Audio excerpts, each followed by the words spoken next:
Did you know? You can thank Megan Fox for Linkin Park's inclusion in the Bayverse anthology, as her attendance at one of their concerts led her to meet the band personally and be asked if they could produce a song for the new live-action Transformers film she was starring in. Months later, the legendary What I've Done found its way into the soundtrack. Did you know? Michael Bay fully intended to use an iPod for the Allspark mutation demonstration and destruction scene, but ended up having to use a Nokia phone when the Apple CEO himself, Steve Jobs, objected to the idea of a Crapple product being destroyed on screen. Did you know? An MH-53 pilot had to reschedule both his wedding and honeymoon to temporarily portray the mustached hologram utilized by Blackout in the opening act. The man is known as Brian Reese and was spotted by director Michael Bay and producer Steven Spielberg, with both agreeing he gave off the right amount of cold and mean to play a disguised Decepticon. Did you know? Bumblebee's alternate mode didn't exist prior to 2006, as a complete lack of functioning Chevrolet Camaros in the 2000s led Saleen Incorporated and Pontiac GTO to collaborate over 30 days in the creation of a running Camaro. Did you know? Mark Ryan, also known as Jetfire and Lockdown in later films, acted as a stand-in for Transformers on set, giving the actor someone to bounce off of when on camera. Ryan's effort, in addition to ad-libbing characters in post-production, led the filmmakers to bring him in as Bumblebee's voice. Did you know? The character of RC was originally intended to fill the role of Ironhide, but, for whatever retarded reason, Roberto Orci and Alex Kurtzman somehow couldn't find a way to properly explain her gender in the film, a fact made funny when you consider that the direct sequel released 2 years later had 4 separate female Cybertronians with zero explanation. Did you know? The treacherous bastard Sentinel Prime was planned to appear in the Mission City battle, manifesting in stop time utilizing the Allspark to give Sam Witwicky a clue on how to stop Megatron. Did you know? 2007's Transformers is actually only the first appearance of Trent DeMarco, as Travis Van Winkle would go on to reprise his role as the exact same character with the exact same personality and exact same name in 2009's Friday the 13th, ironically released the same year as Transformers Revenge of the Fallen. Did you know? Each individual frame of the Transformers in 2007's Transformers took the ILM animators 38 separate hours. Did you know? Megan Fox gained 10 extra pounds of muscle for Michaela Baines to kick butt in the action scenes.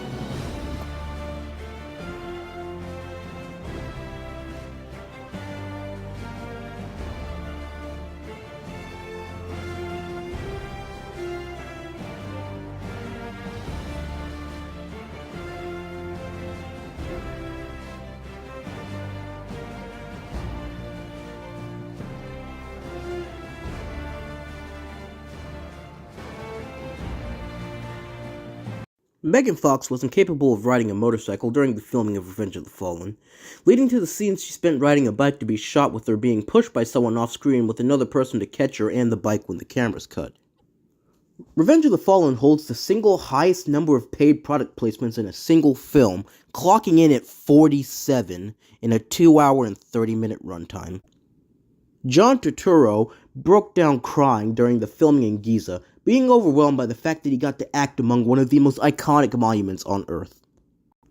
12 separate trees were destroyed in the iconic forest battle, with 6,000 new trees being planted in their place due to Michael Bay's guilt as an animal lover over partially destroying a forest. The odd and seemingly out-of-nowhere moment of Judy Witwicky running out of her house in a panic with a waffle iron on her head was originally meant to feature one of the feral Cybertronians created by Sam Witwicky's Allspark shard. Somehow, the scene was deemed too expensive to animate and was omitted from the finished film as a result. Steven Spielberg was quoted as saying, "That is fucking awesome," when seeing Devastator for the first time in a preview. Leonard Nimoy, the voice of 1986's Galvatron, was approached to voice The Fallen when Robert Orci and Alex Kurtzman were working on 2009's Star Trek.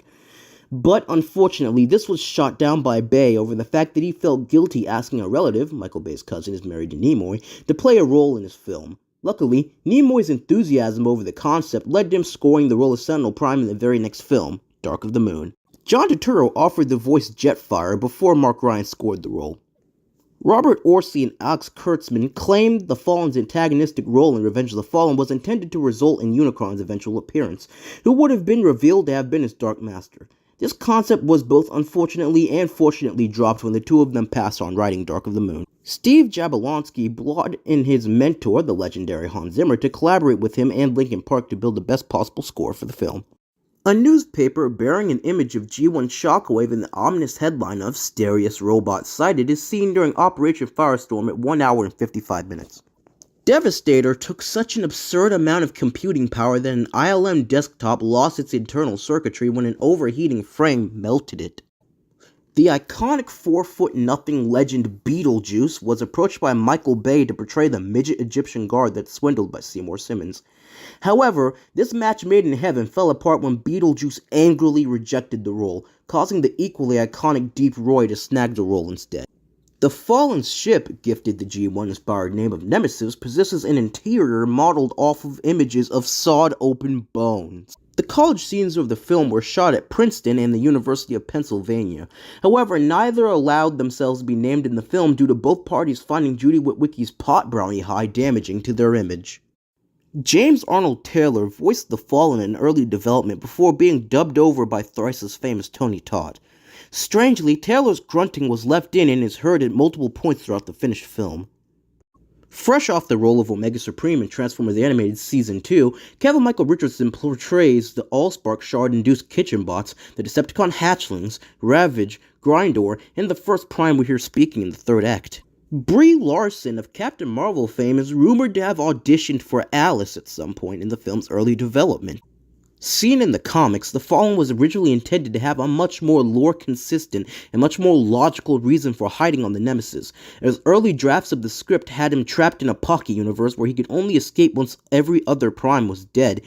He would have fled his otherworldly prison following the death of Optimus and taking on the alternate mode of a stealth bomber after reuniting with Megatron on Earth.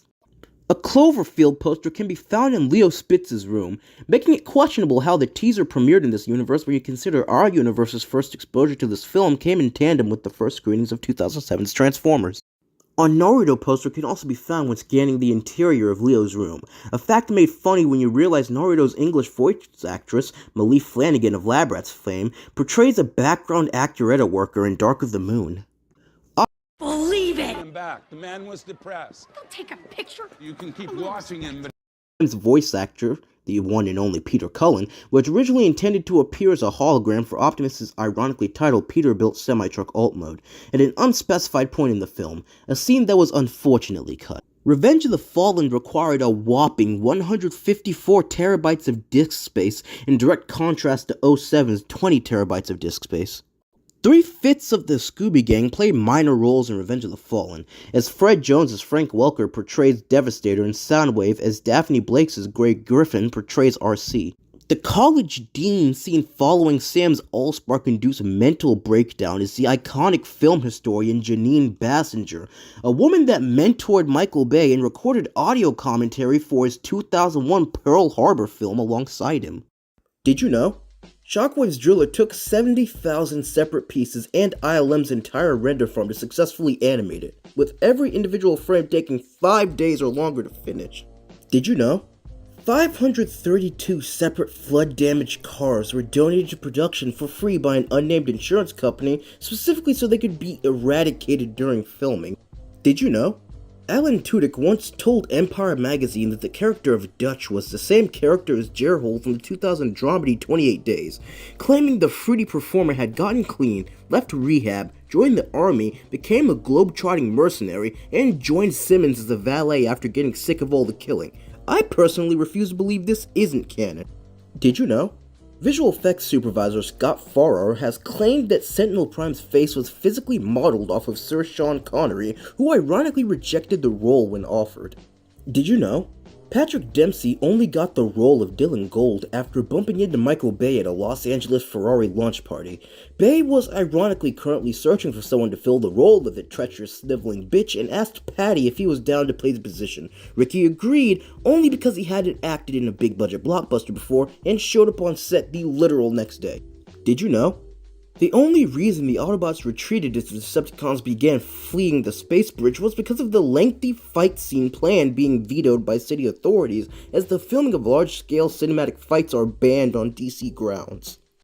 Did you know? Bill Fagerbakke, also known as Patrick Star, was offered the role of Topspin in early development, with him unfortunately needing to turn it down due to scheduling conflicts. Considering Tom Kenny, also known as Willie, received a fairly decent chunk of screen time, Dark of the Moon was extremely close to being the second piece of Transformers media to feature both Tom Kenny and Bill Fagerbakke as Cybertronians, with animated featuring the two as Starscream and Bulkhead years earlier. Did you know? To my utter surprise, Megatron and Sam Witwicky do not interact a single time in the entirety of Dark of the Moon, despite both parties killing each other in both previous films. Did you know? Dino was originally going to be executed by the Decepticons, but was spared a grisly fate later thrust upon Q when Ferrari objected to their product being damaged on screen.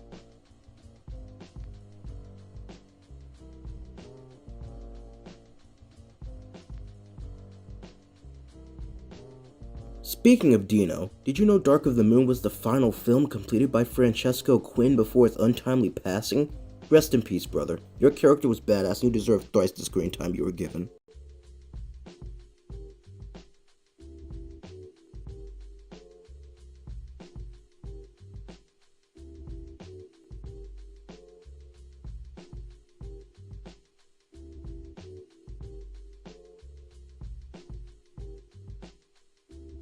Michael Bay had no intentions of returning for a fourth Transformers film until a visit to Universal Studios' Transformers The Ride showed him 3 blocks of fans eagerly waiting for a taste of what he led, convincing him to return for another installment.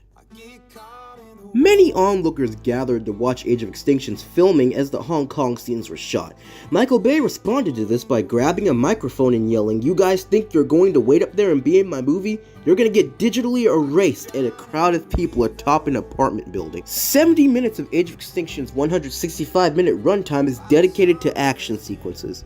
Michael Bay was nearly extorted and assaulted during the Hong Kong filming of Age of Extinction, where a pair of brothers forced their way onto the set demanding a 100,000 Hong Kong dollar payment after failing to do the same with multiple crew members beforehand. When Michael refused, the older brother swung an air conditioning unit at him before having it wrestled away by the possibly laughing director. At 1 hour and 7 minutes, we hear Bumblebee use a soundbite from 1998's The Big Lebowski, a film featuring John Turturro, John Goodman, and Peter Stormare. Eric Brauza, the Drift of the Aligned Continuity's Transformers Robots in Disguise, voiced multiple lines for Age of Extinction's Drift due to Ken Watanabe falling ill during filming. Despite its 2014 release date, Age of Extinction's 5-year timeskip following Dark of the Moon, which itself took place in 2013 despite its 2011 release date, places it in 2018. T.J. Miller's role in Age of Extinction is made questionable when you remember Miller played Hudson Platt in 2008's Cloverfield, a film that premiered its first teaser alongside 2007's Transformers and appeared as a poster in 2009's Transformers Revenge of the Fallen. Lockdown is Mark Ryan's 6th Cybertronian voice acting role and only non-Autobot voice acting role. The truck Optimus Prime and Bumblebee destroy escaping Galvatron's attack at 1 hour and 18 minutes is actually occupied by director Michael Bay.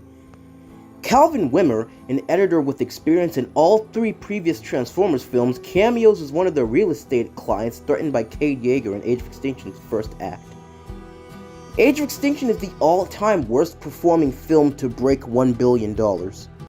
Age of Extinction is the only live-action Transformers film to date without a mid-credit scene.